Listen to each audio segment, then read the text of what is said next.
The president of the Democratic Republic of Congo, DRC, Félix Antoine Tshisekedi Tshilombo, called on the UN to withdraw its troops from his country as soon as possible. And this is what we are working with today.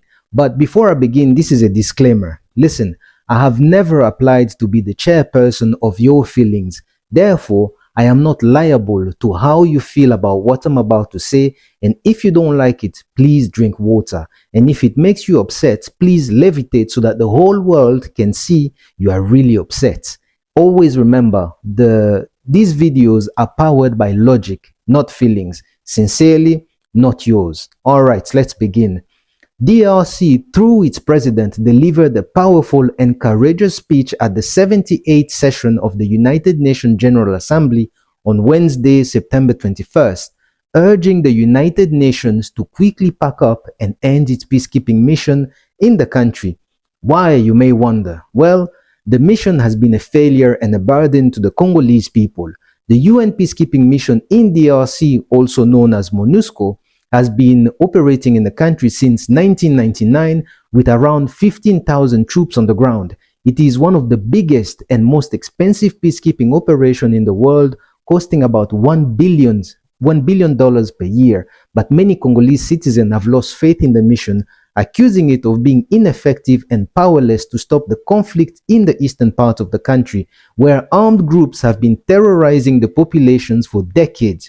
President Tshisekedi said the mission has not been able to confront the rebels and end the violence, nor to protect the civilian population from violence. However, interestingly enough, in August this year, 50 Congolese civilians were killed by the local security forces when they were protesting against the presence of UN peacekeeping forces in the country. Strange, but anyway.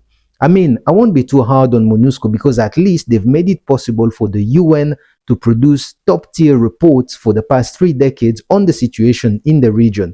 Reports that can be summarized by Rwanda is backing M23, which is one of the 120 armed groups in Eastern DRC. Now, my question has always been, if one group is backed by Rwanda, then who's backing the remaining 119 groups? Also, only focusing on one group gives the false impression that if this group is defeated, peace in the region will be back, which is a fallacy. I mean, we are talking about 120 armed groups. 120 armed groups. Listen, boxing is a gentleman's sport, but the most important things in boxing are to keep your guards up and fight back. I don't care who's punching you and how hard they're doing it. All I care about is what are you doing about it. And this brings us nicely into what has been done about the findings of these reports.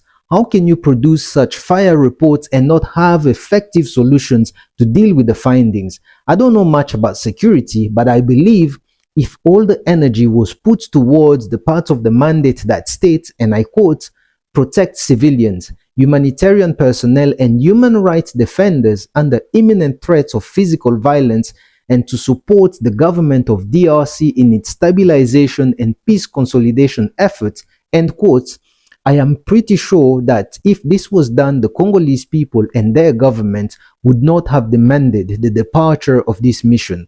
But back to the story. President Tshisekedi stated, and I quote, "It is time for our country to take full control of its destiny and become the main actor of its own stability," adding, "The acceleration of the withdrawal of Monusco becomes absolutely necessary to ease tensions," end quote. This is music to my ears, and I absolutely agree with the president. At this point in time, the eastern part of DRC does not need long reports repeating the same things over and over without solutions.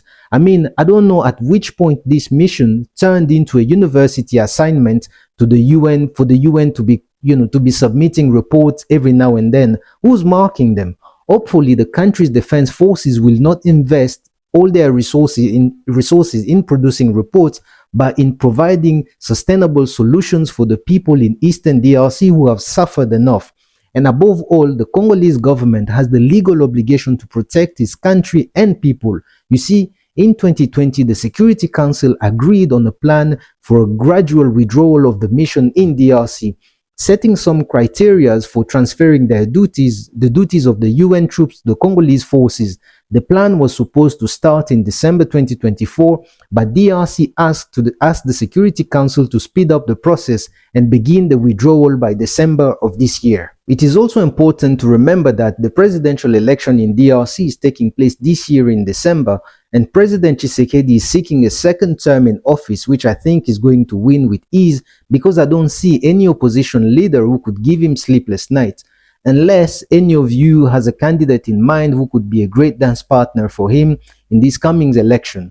However, DRC's decision to demand the withdrawal of the UN Blue Helmets did not come without opposition. In June of this year, the United States expressed its opposition to a swift withdrawal of the UN mission, stating that DRC was not ready to say goodbye to the Blue Helmets at the end of 2023.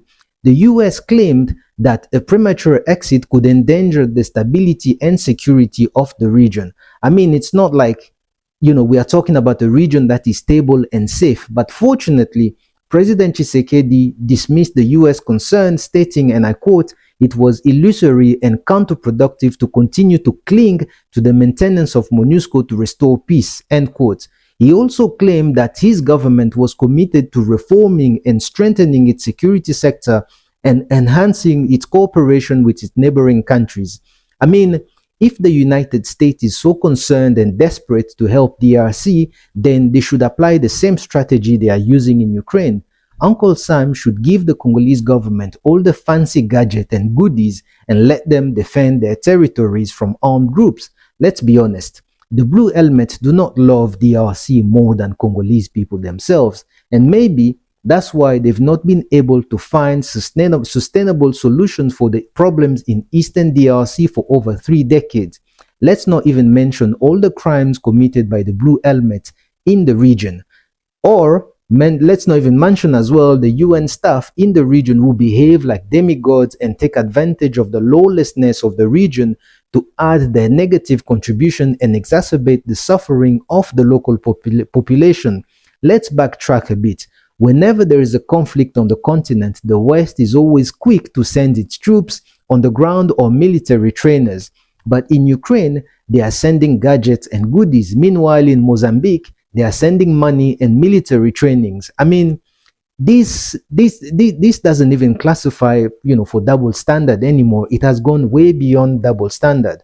The bottom line is Africans are not trusted with goodies and gadgets. But back to the story, President Tshisekedi urged the international community to support his vision of a new Congo that is sovereign, united, democratic, and prosperous. The president added that his country was ready to assume its full responsibility and become an active partner for peace and development in Africa and in the world. I honestly prefer this stance instead of the complaining and accusing attitude because it doesn't inspire confidence to the people who are suffering and who have lost everything. This is not the right attitude to have in a world where weaker countries are being invaded from left to right. I believe for far too long we've all just accepted the fact that DRC was a helpless victim and was unable to guarantee the safety of its people, but we never stopped and asked ourselves why. They have an active military force in the region. How do I know? Well, I've seen them with my own eyes. The Congolese government must answer the following question. How come the army is not able to crush internal rebellions? Once we identify the problem, let's fix it. You can't even say I'm being too harsh because West African states have shown the world how to be respected amongst respectable people.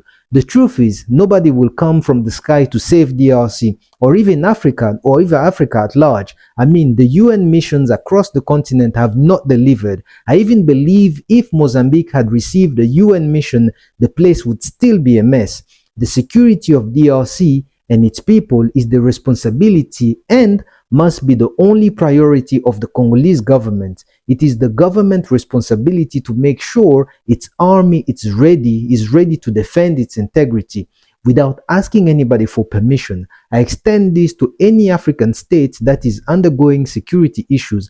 We all have the right to protect our pieces of colonial borders we've inherited from the Berlin Conference.